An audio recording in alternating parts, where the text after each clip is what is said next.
नमस्कार शेतकरी बांधवांनो, अतिवृष्टी अनुदान तसेच रब्बी बी बियाणे अनुदान याच्या संदर्भात जे काय प्रलंबित असलेले शेतकरी होते की त्यांच्या खात्यामध्ये अद्याप देखील अनुदानाचं वितरण झालं नाही, तर अशा सर्व शेतकऱ्यांसाठी एक अतिशय महत्त्वाचं आणि आनंदाचं अपडेट आहे. हेच अपडेट आपण या व्हिडिओच्या माध्यमातून जाणून घेण्याचे प्रयत्न करणार आहोत. मित्रांनो, खरीप हंगाम 2025 याच्यामध्ये मोठ्या प्रमाणामध्ये शेतकऱ्यांचं पावसामुळे नुकसान झालं होतं आणि याच्यात आधाराव राज्य शासनाच्या माध्यमातून त्या बाधित झालेल्या सर्व शेतकऱ्यांना एक पॅकेज सुद्धा जाहीर करण्यात आलं होतं आणि या पॅकेजमधील बहुतांश पैसे हे काही शेतकऱ्यांच्या खात्यामध्ये जमा झाले होते, परंतु बरेच काही शेतकरी असे उर्वरित की त्यांना अद्याप देखील हे अनुदानाचं वितरण झालं नाही. त्याच्यामध्ये आता KYC न केलेले असतील किंवा फॉर्मॅलिटी काढलेले परंतु प्रलंबित असलेले असतील, त्याच्यानंतर यादीमध्ये नाव नसणं किंवा काही मयत शेतकरी असतील किंवा सामायिक खातेदार असतील, तर या शेतकऱ्यांच्या खात्यामध्ये अद्याप देखील हे अनुदानाचं वितरण झालेले नाही. त्याच्यामुळे राज्य शासनाच्या माध्यमातून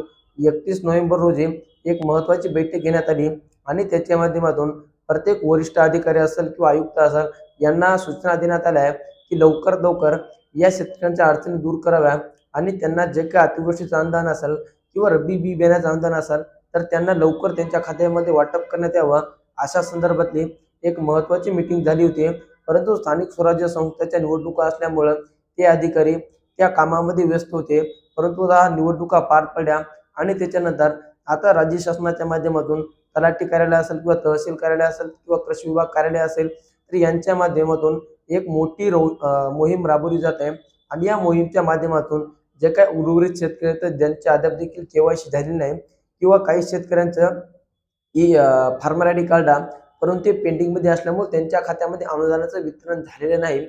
तर अशा सर्व शेतकऱ्यांसाठी आता ही मोहीम काम करणार आहे आणि यांच्या माध्यमातून जे काय उर्वरित शेतकरी आहेत ज्यांना रब्बी बी बियाण्याचं अनुदान देखील जमा झालं नाही किंवा अतिवृष्टीचं अनुदान देखील जमा झालं नाही, अशा सर्व शेतकऱ्यांच्या खात्यामध्ये हे अनुदानाचं वितरण आजपासून त्यांच्या खात्यामध्ये जमा होण्यासाठी सुरुवात झालेली आहे. तुम्हाला जर काय अशा अडचणी असतील किंवा यादीमध्ये नाव नसणं, फार्मर आय डी प्रलंबित असणं, KYC न होणं, त्याच्यामध्ये काय अडचणी असणार, तर याच्यासाठी तुमच्या तलाठी कार्यालय असतील, त्याच्यानंतर कृषी विभागाच्या माध्यमातून जे काही कृषी सहाय्यक असतील तर त्यांच्यापाशी तुमच्या अडचणी मांडू शकता आणि त्यांच्यापासून त्या अडचणीचं निराकरण करू शकता. जर कोणाची